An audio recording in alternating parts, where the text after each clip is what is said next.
पूरे विश्व की भी जो अपेक्षाएं हैं उन अपेक्षाओं को पूरा करने वाला भी ये बजट है। इसके साथ साथ जो गरीब वर्ग के लिए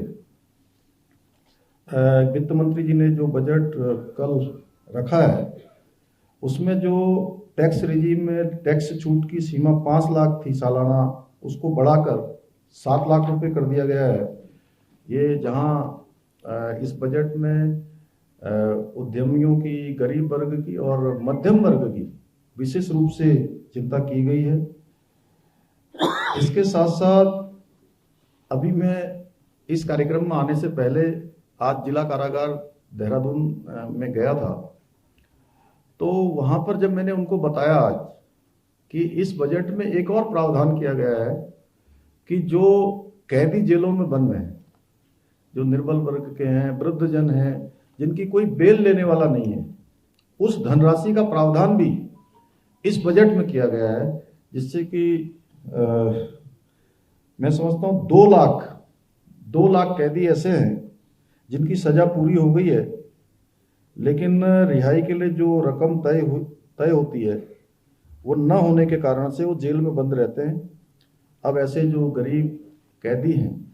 उनके लिए भी सरकार ने हाथ आगे बढ़ाया है। मैं प्रधानमंत्री जी का धन्यवाद करना चाहता हूं। इसके साथ साथ जो महत्वाकांक्षी योजना कि हर किसी का पक्का मकान हो और उसको लेकर हर किसी को पक्की छत मिले, लगातार भारत की सरकार मोदी जी के नेतृत्व में काम कर रही है। इस बजट में प्रधानमंत्री आवास योजना का बजट 66% से बढ़ाकर 79,000 करोड़ रुपए कर दिया गया है, जिससे कि अब शहरी इलाकों में जो मकान बनाने के लिए 2.5 लाख रुपए की मदद होती थी,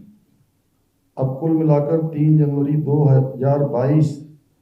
तक अभी तक 1.14 करोड़ घरों के निर्माण को मंजूरी दी गई थी, जिनमें से 53.42 लाख घरों का निर्माण और वितरण हो चुका है और नई तकनीकों का उपयोग करके 16 लाख घरों का और भी निर्माण किया जा रहा है। तो निश्चित रूप से 66% का बजट बढ़ाना, यानी कि गरीब वर्ग की विशेष रूप से इसमें चिंता की गई है। इसके साथ साथ महिलाओं के लिए इस आम बजट में कई सौगात दी है, जिसमें से अमृतकाल में महिलाओं के लिए नई बचत योजना का ऐलान किया गया है। इस योजना में 2 साल के लिए इस योजना का आगे का प्रावधान किया गया है, जो मार्च 2025 तक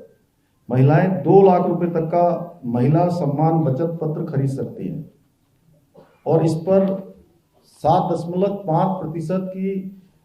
सालाना दर से ब्याज दिया जाएगा और बीच में अगर जरूरत पड़ती है तो इस पैसे को आंशिक रूप से निकासी भी की जा सकती है। गांव और किसान को भी इसके केंद्र में रखा गया है,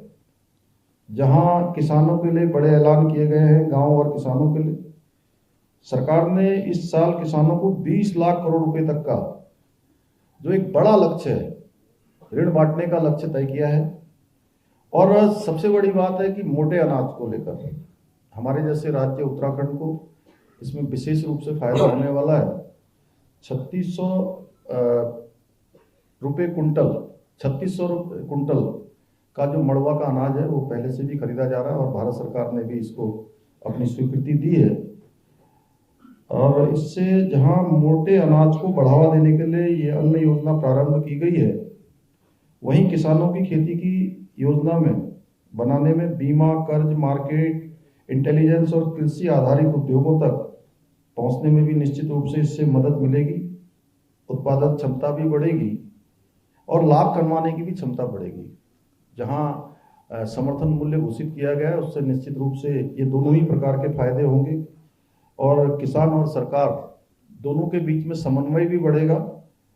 और इससे एग्रीकल्चर एक्सीलेटर फंड बनाया जाएगा,